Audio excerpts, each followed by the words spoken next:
Welcome to Camera Ready and Able, the podcast that explores the intersection of media change and personal growth.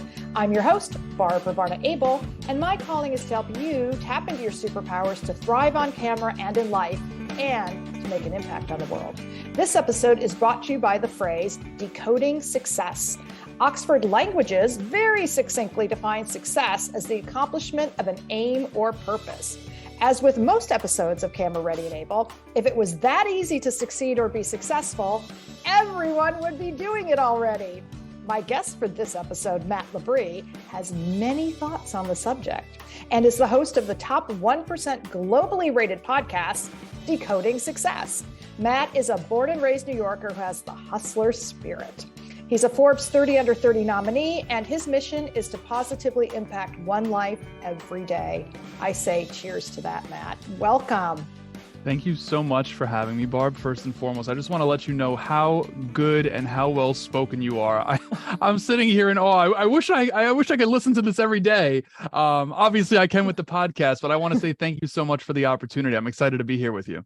Wow, I'm so thrilled that we connected. And well, I'm always thrilled that you said yes. So thank you, because you are in the globally rated top 1%, which is an impressive achievement.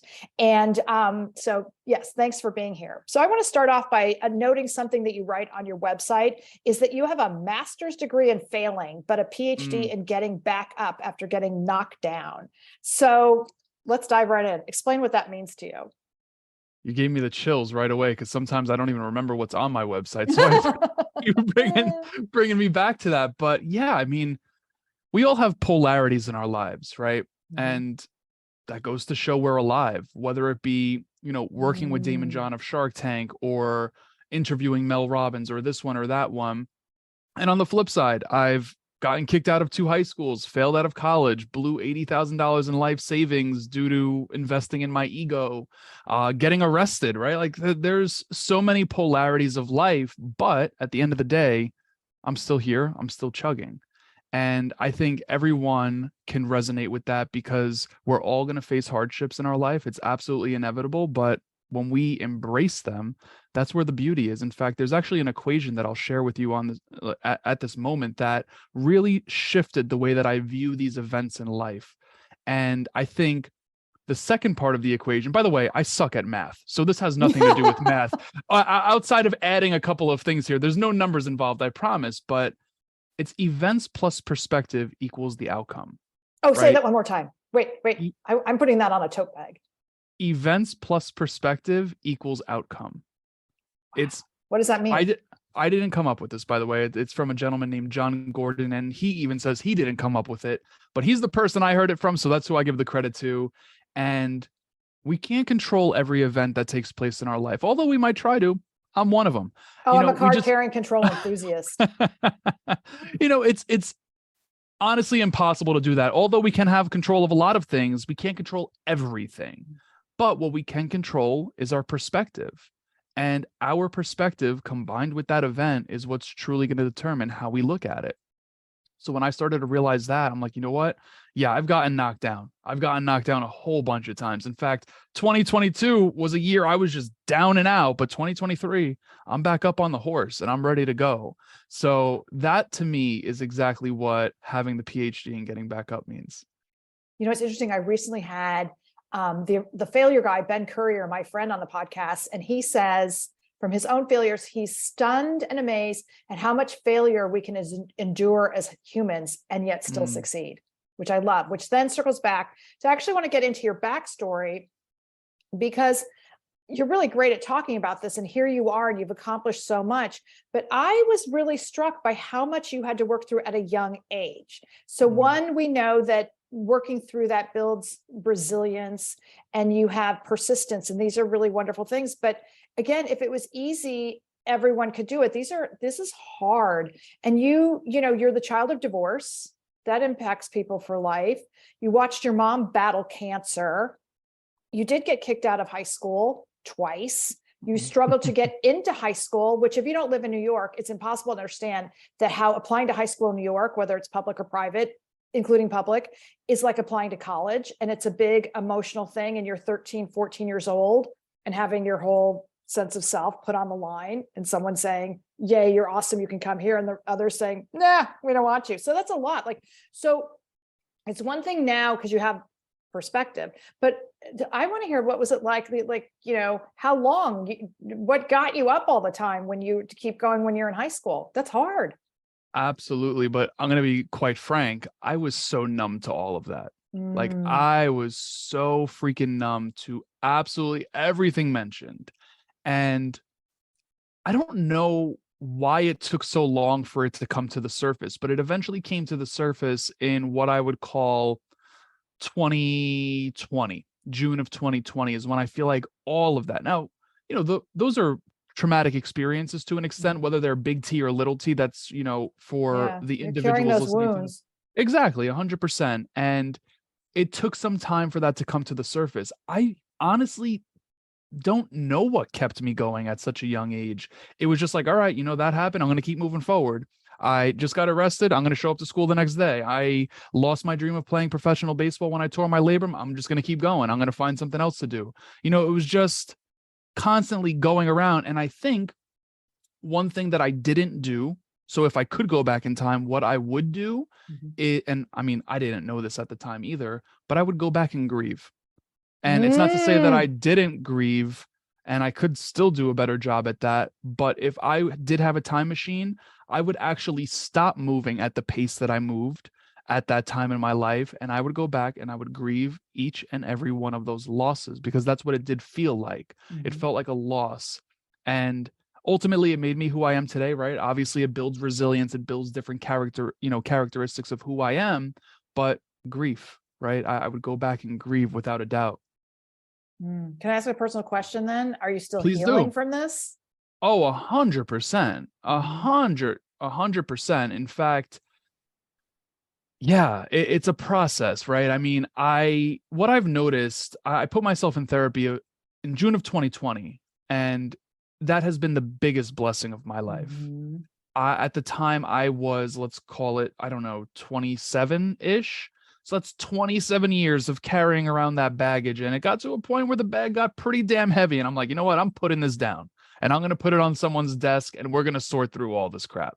You know what I'm saying? So that was the game changer. And I realized the more and more I peel back the layers because I like to say uncover ourselves versus discover ourselves. And the reason I say that is because I've been peeling back the layers, and getting deeper and deeper. And I realized this work doesn't really ever end. But to your point, yes, there is healing that's still going on. And it's not easy to accept that at times, because I wish, and I'm sure we could all attest to this, I wish I was in a different place, but I am embracing where I am right now in this season, and trying to make the most of it, because I'm learning a shit ton. Wow. God bless. Yeah, it's sometimes it's a daily challenge to embrace the idea that you're exactly where you're meant to be right now, which is a tenet of coaching. So well, how do you, I want to ask you a question. How do you experience that? And if you don't mind me asking this question, like, do you experience that? And what's your advice to work around it? I'm always curious to hear what people say, because yes, I understand that where we are, like you and I right now, are exactly where we need to be. Otherwise we would be in a different spot. We would be in different places. We wouldn't be on this call right here, right now. But how do you buy into that belief? that's an excellent question. One, and I really do believe I'm meant to be here talking to you, and I'm like, taking notes on the lessons to learn in any given moment. So it is a really big challenge to get to the thing. It's like, I'm where I am, which is not necessarily where I want to be. So the oversimplified thing is, on any given moment, to ask myself, what are the lessons here? And I love what you're saying about, events plus perspective.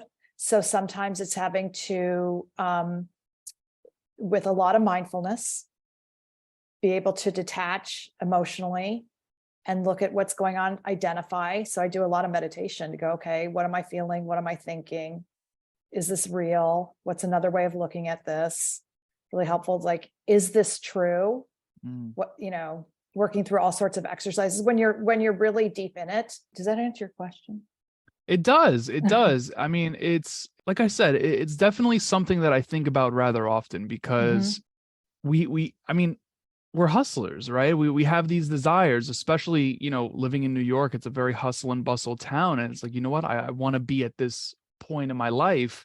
Well, why am I not there, and why am I here? Oh, okay. So now to actually get a direct thing is there's an incredible woman named Cammie Crawford, who I love and adore and had on my podcast. And she's the co-host of Catfish on MTV, and she's got another show on Paramount Plus. And I've known her since she was in college. And there's one thing she taught me, she talked about on the podcast. Only in hindsight did she realize she wasn't ready.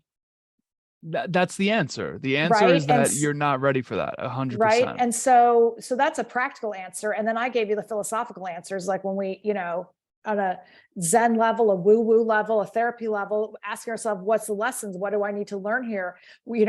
I might have skills, but do I have the emotional bandwidth to handle what's happening?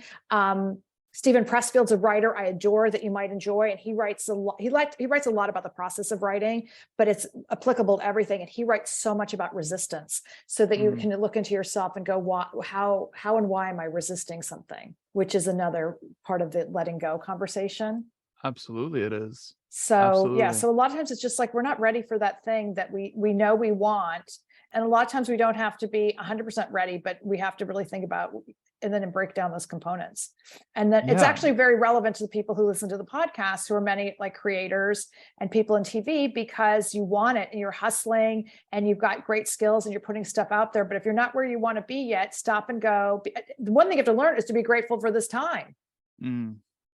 Because, and Rob Shooter on my podcast taught me that. I don't know if you know him, but Rob Shooter has a top 10 global podcast, and he's amazing. And he launched his podcast as a well-known person.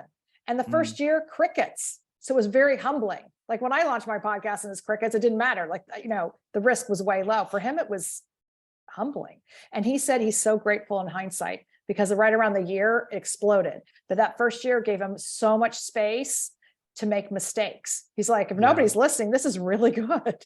Like, I can practice, I can take some risks here. And so again, that's another way, the notion of going back to what you said about perspective. It's like, well, what can I do with this time? Absolutely. Yeah, I think I very much so align with, if you're not where you want to be, it's because you're not ready. And one thing that I try to do, although I could be better at it, right? I don't come here perfect. I come here a student. And one thing that I try to do my best at is have deliberate intention in regards to acting as if I was that person already. So it's almost like I try to reverse engineer it. I think that one thing that personally I've seen get misinterpreted is people thinking that means fake it till you make it, but that's not what it means. And like I said, every day I try to show up and have deliberate intention to act as if I was the person that, would be at a certain place. So for example, it's in all areas of life. I'm talking about, what am I putting in my body? Am I fueling myself with nourishing foods? Because the person I want to be looks a certain way. Am I, having meaningless conversations or meaningful conversations? Am I scrolling on the phone all day, or am I focused? And I'm obviously, in moderation, nothing's the worst thing for you, but deliberate intention to reverse engineer that process has been a really big key in regards to like pulling myself closer to where I want to be. But I'm a human being. I there's days I mess up. I had pizza yesterday. I had pizza the day before that. So okay, we're in New York. I know. I'm only messing around, but yeah, that's what it is for me. Deliberate intention. There's some people would say pizza is a complete food. I would argue that too, potentially, depending on what's on it. But depending on the toppings. Okay, but getting real, because now we've actually beautifully segued into the topic and the title of this episode, because now you just got into not just the what, but the how of decoding success. So you just identified a blueprint for anyone listening, that it's like, okay, if you've identified where you want to go, this is my goalpost, that you just said, stop and literally break down. What does the person who is at that place, who's achieved that, who's living that, creating that thing, working that job, living that life, what does their day look like? How do they nourish themselves? What do they eat? How do they, where does faith come into their life? How do they meditate? That's an amazing, amazing thing to do, because so often we only look at the outward side. Like I meant, like we'll look at a bank account. Mm. We'll look at the house somebody lives in, the car they drive, whatever kind of plane they get to fly around in, the clothes they wear. But we don't look at like, what is the day like? And also, how do they handle things emotionally? And so how did you figure out it was time to decode success? And when did you put a name on it? In regards to the podcast, it's funny because at the time I was working with Daymond John. That was my first job out of college. And I had an intern at the time. His name is also Matt. And he became a coworker. And while he was an intern, he did not stop bugging me to start my own podcast. He was like, dude, like start a podcast, start a podcast, start a podcast. And I'm like, do you not see me here 5 days a week, sometimes 6? Like, when the hell do I have time to start a podcast? Like, I just don't. I'm working on Daymond's podcast, Daymond's books, Daymond's content, Daymond's this. Like, I don't have time to do a podcast for me.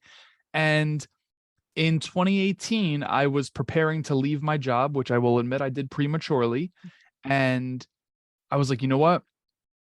I have nothing planned. All I had planned was a speaking engagement in Jackson, Mississippi, a Tony Robbins event in New Jersey. And I was like, what am I going to do after that? And I'm like, I'm going to start a podcast. So December 4th of 2018, we launched Decoding Success. And openly, I admit, the show sucked at first. You know, I think we could all say that about what we're putting out into the world. And I laugh at it now when I look back and I listen to the first episode or the second, or maybe even like the 10th. And I'm like, man, I wish I could delete these. But at the end of the day, the premise of the show at first was to really break the societal definition of success for our community, to show them Merriam-Webster's dictionary doesn't need to define success for you. They're defining it for their book. Like, how do you personally define it? So we were bringing on guests and actually asking them, like, what does success mean to you? How did you get to this point? What did it previously mean? What did the time in between that look? And really getting a full-on understanding. And now we're at a point where things have shifted even further. In fact, it's a lot deeper. We go into like the psychology and the behavior behind it. And by no means am I educationally credible on the topic of psychology, but from life experience, we're able to have some pretty deep conversations in regards to success and uncovering what it means for people. So we've had a lot of fun with it. And I mean, I've learned so much, so much, and I'm grateful for it. But why did you choose the title? I'm going to answer that with a question. Have you ever experienced something where it just happened, right? Like it just like popped in your head, or, you know, it was, I'll give you an example. In 2020, I was dating a girl. I woke up like that, snap of a finger. I kind of just like jolted out of bed. And at that moment, it was about 6 a.m. I looked at my phone and all I heard was a voice saying, she's not the one.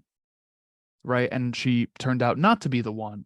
Same thing with this podcast. I didn't necessarily jolt out of bed at 6 a.m. and it was like Decoding Success, but I was coming up with, you know, I was trying to come up with a name, and I don't know where those two words came from, but they just happened to come together. So I'm curious, have you ever experienced anything like that?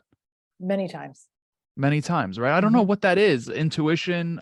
I don't know, just being guided, divine power. Yeah, whatever it is. But yeah, that's how it was. That's what happened. So you were guided, it spoke to you. So now how do you define success? And this is a good question, the two-parter. I apologize for stacking a question. One, how did you define success, and how do you define success now? Yeah, in the beginning of the show, I had mentioned I invested about $80,000 into my ego. Bad investment, right? Bad investment. So I'm very fortunate. In my late teens, early 20s, up until my mid 20s, I successfully ran a hospitality business in New York City with a couple of my buddies. I'm so grateful because I made a nice penny during those years. And ultimately, I felt like the man, quote unquote, right? I felt like the man. I had power. We hosted JWoww and Snooki and the mob wives, the housewives, you know, the rap artists, the hip hop artists, the pop stars. We did all of that.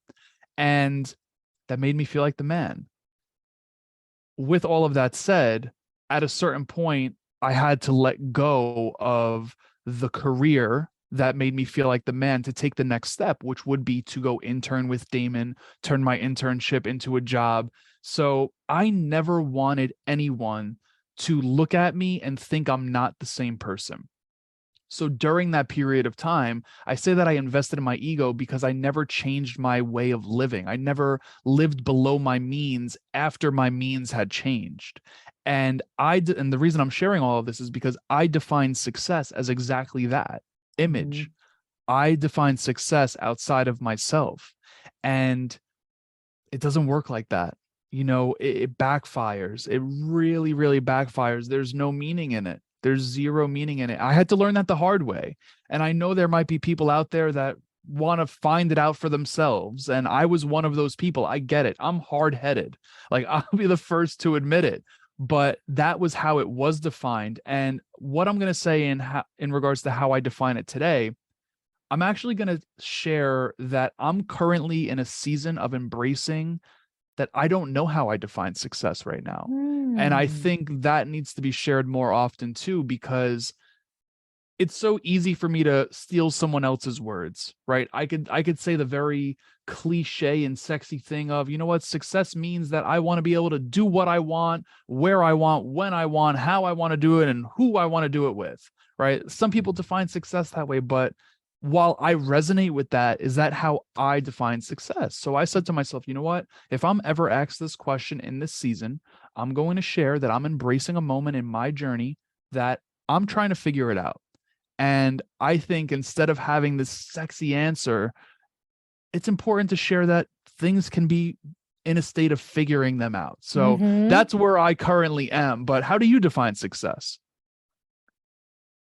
A lot of what actually you just said, because I am a working mom, although my kids are now adults. So a big shift in my sense of success and how I define that is when, to that, in a practical sense, was living on my own terms. So when I no longer worked a corporate job, but launched my own business, and I worked longer hours and ultimately made more money, but it suddenly wasn't really about that. It really was about success for me, was being able to raise my kids the way I wanted to raise them and have a business so that we could live. And so to your point, it's in living in a city like New York, and it can happen anywhere, is, having to work through the outward stuff, right? Yeah. And especially working, if you came from hospitality and me working in entertainment and media. I mean, I've definitely walked into meetings with potential clients, and people will give you the whole once over from your feet to your head. And knowing, even knowing in that moment, it's like, I'm not wearing the right shoes, am I? I have the right bag today, I can tell. And, anyway, so that really, really happens. So at some point in the state of being is also success is coming to terms with yourself. That's a really powerful thing. But I do get back to, like, in some ways it is about freedom and determining how I'm going to live. And getting to make the choices that I've made and feeling really, really good about that. To your point, though, success is deeply personal, right? Yeah, absolutely. I think, one thing just to chime in, I think if someone's listening to this and they don't know how they define success, what I suggest is this, kind of what we just talked about. Just bullet point what you would be doing. So for example, if I'm living my most successful life right now, it's making a full-time income from the podcast, having the ability to do philanthropic work. I love giving back. Love it more than anything. Just bullet point what it is. Like, you don't need to put it into like a sexy phrase, but do something along those lines so that you are able to, you're able to at least see it, right? At least be able to see it. I think that's important. Oh, very well said. So now I just had note taking. How did you connect with Daymond John? And did you connect with him and he offered you something? That's what made you step away from your previous business? Because that's a major life change. It's an interesting story. I'll try and give the fast tracked one, but while I was in college, I had mentioned I had failed out, and I had a revelation moment that led me back to school. And at the time, I really didn't feel like I needed it because I was making so much money. I'm like, you know what? I don't need school if I'm able to do all of what I'm doing. And I do think there's importance in college. I'm not promoting anyone not to go if they desire to. And with all of that said, when I got myself back into school, I had graduated with a 2-year degree. I started to go to a 4-year school. And when I went to the 4-year school, I realized that the students there had none of the opportunities that I had growing up, had none of the professional opportunities that I was seeing in front of me on a daily basis, right? And I hate to compare, but I said to myself, I'm going to help out as much as I can. So I became a student leader on campus, and I was doing everything. I was an ambassador of entrepreneurship for CUNY. I was, president of a club. I was doing it all. Anything I could do, I was doing. And actually happened to be in Dominican Republic celebrating spring break in what would be my quote unquote junior year. And of course, being that I failed out, my junior year was much later than, what it would have been for someone else. But I was in DR, and I'll never forget. I'm laying on the beach and I get a call on my phone, and it says my college's name. And I'm like, why the hell are they calling me? Like, I paid my tuition myself. My parents cut me off. Like, I know I paid my tuition. Why the hell are you calling me? So I answered the phone. The woman on the other end of the line, who knew me very well, asked me a very simple question. She said, Matt, would you want to meet Daymond John on XYZ date? And I'm saying to myself, woman, you know me so well. The answer is yes. Like, why did you even have to call me? Because now Verizon's going to charge me for answering this international call. So I was just getting back to the States before that had happened, before Daymond would be on campus. So I was one of 3 students to meet him. He was doing an event on my college's campus. He grew up in the town next to my college, so very familiar with the town. And I met him in the green room. Like I said, one of 3 students. I was the last person to shake his hand before he went onto the stage to do his fireside chat. And I'll never forget it. I shook his hand, and he looked at me and he goes, what the hell do they teach you here? How to break people's hands? So it was kind of good vibes off the bat. We had some good rapport, some good energy. We took a couple pictures, and by the end of it, I looked at him and I said, Daymond, I'm going to work for you. And he looked at me like I had 10 freaking heads. And I know I have one big head, but he looked at me like I have 10. So he did his thing. I went into the theater. I had one of my mentors there. We weren't able to sit together because I was a student and he was public. But at the end of the event, we meet up in the middle of the theater. We're 2 of the last people to leave. We were just reminiscing on the event. It was brilliant. And while I thought we were the last 2 people to leave, out of my peripheral vision, I look and I see Santa Claus, or I should say someone that looks like Santa Claus, walking up the stairs to exit. And I said to my buddy, I'm like, hey man, like this guy looks so familiar. And he goes, yeah, that's George Barnes. We know him from hospitality. George is much older than I am, but ultimately we've been on a couple of the same events. And we went outside, we started talking to George. Lo and behold, George works for Daymond. And George and I got connected, and I said, George, like, what do I got to do to get my foot in the door for an internship? And he was like, I'm going to help you get an interview. So he helped me get an interview, and he likes to say to me to make sure that I state that he didn't get me an internship, didn't get me a job. He got me an interview. And what I said in the interview got me the internship. I busted my ass in that internship. I showed up on time. And when I say on time, I tried to show up before every employee and wait outside the door to let them know that I was here to work. I never said no. I always said yes to everything. I went to go pick up the mail every single day I was there. And it took me away from my desk, took me away from my work, but I did everything. I turned that into a job. And still to this day, I have a great relationship with Daymond. He actually just interviewed me on his platform, I believe last year. And that's how it all transpired. It was just showing up, continuously showing up, being intentional with your words, being intentional with your work. Okay, I love this so much, but I'm also hearing something else that I want to point out. If you've never thought about this before, this is another instance of you listening to the voice in your head or listening to your intuition. So because one, that something spoke to you in that moment that said, I'm going to work with you. Yeah, I and don't you know trusted where it, that came from. but you Absolutely. trusted it. That's the point. It's you trusted it for the title of your podcast. You trusted it in that moment. You didn't question. So that's really important. And the second is you ask. And you powerfully ask and with intention. And then I'm a big person about like tone and energy. And clearly when you're asking and putting it out there, people are receiving what you're asking. So that's also really powerful. So now begs the question, what did you say in the interview? I don't even know. I remember one of the questions that I had got I don't even know what answer I gave to this. I remember one question. One question was, how many windows do you think are in New York City? And I said to myself, how the hell do I figure that out right now? So I started to think, how many streets are in New York City? Like, that's where my mind went instantly. And that's all they wanted to see. They just wanted to see how you would go about it. I don't remember anything of that interview, truthfully. I remember more of the interview I just had with Daymond on his platform, which was essentially about internships, turning them into jobs, et cetera, et cetera. But that was many years ago. So that just brought me back.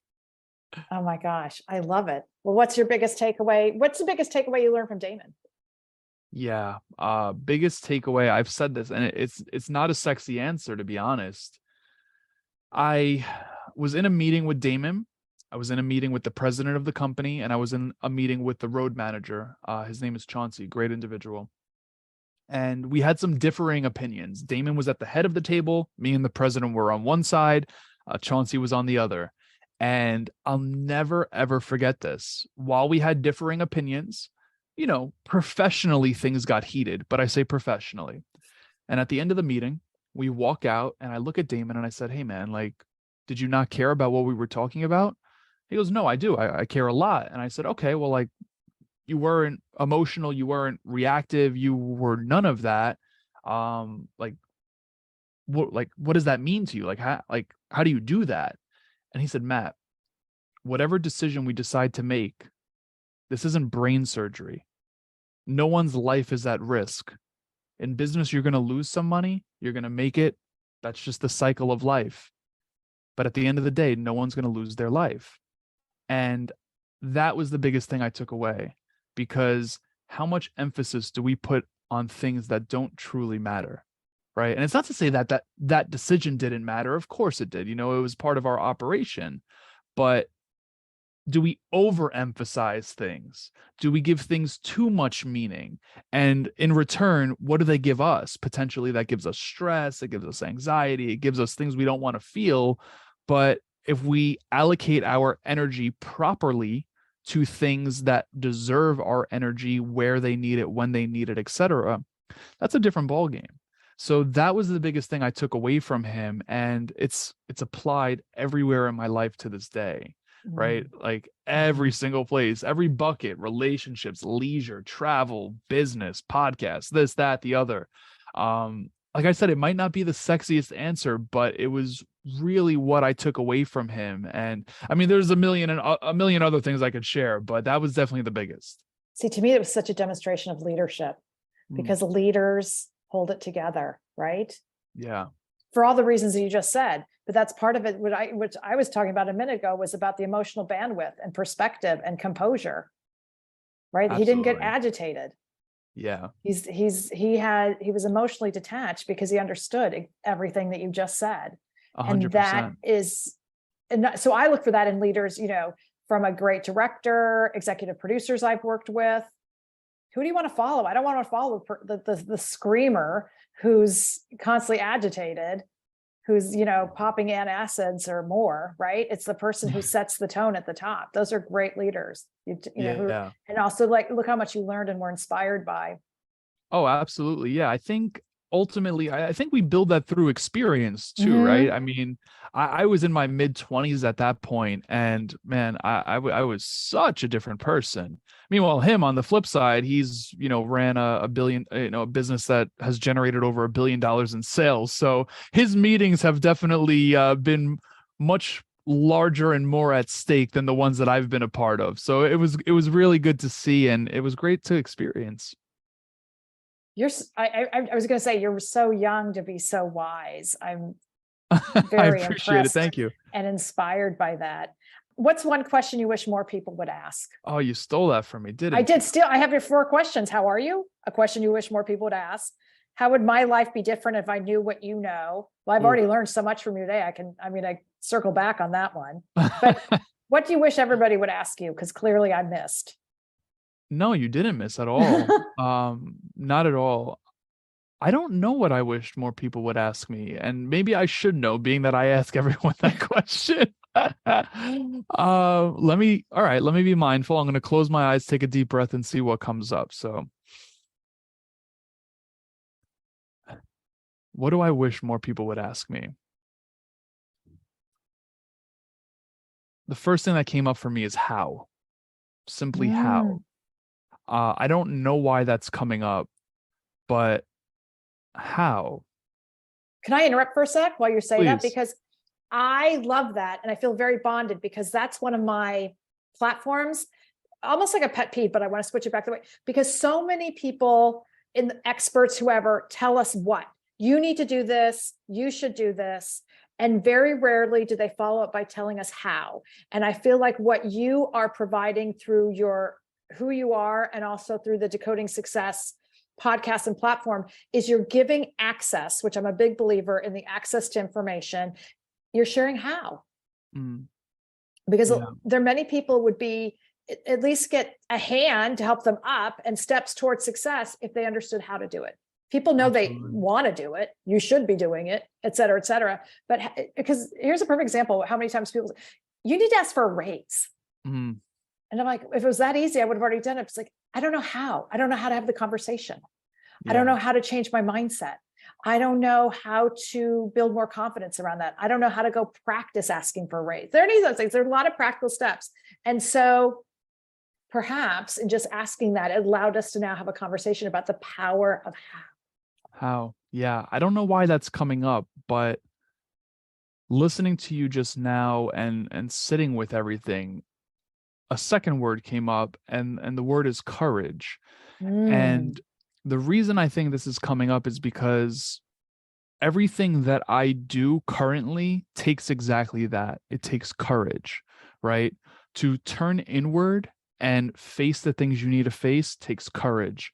To put yourself out there, just like you do with this platform, takes courage, right? Because as a creator, you know this better than anyone. As a creator, when you're creating and you're publicizing what you're creating, you make yourself vulnerable to people that can critique you. That takes courage.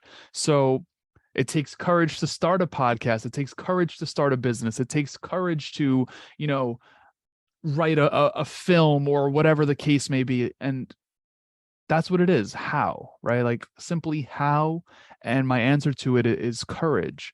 I think courage is built. I don't think courage is something that you need to necessarily be born with. I think one thing that life has taught me, I can get emotional saying this because I was never this person. For years upon years, I was very grandiose. Everything had to be grandiose, whether it be a gift for a significant other or what I do for my birthday or anything. It had to be grandiose. But one thing life is teaching me is small, simple steps.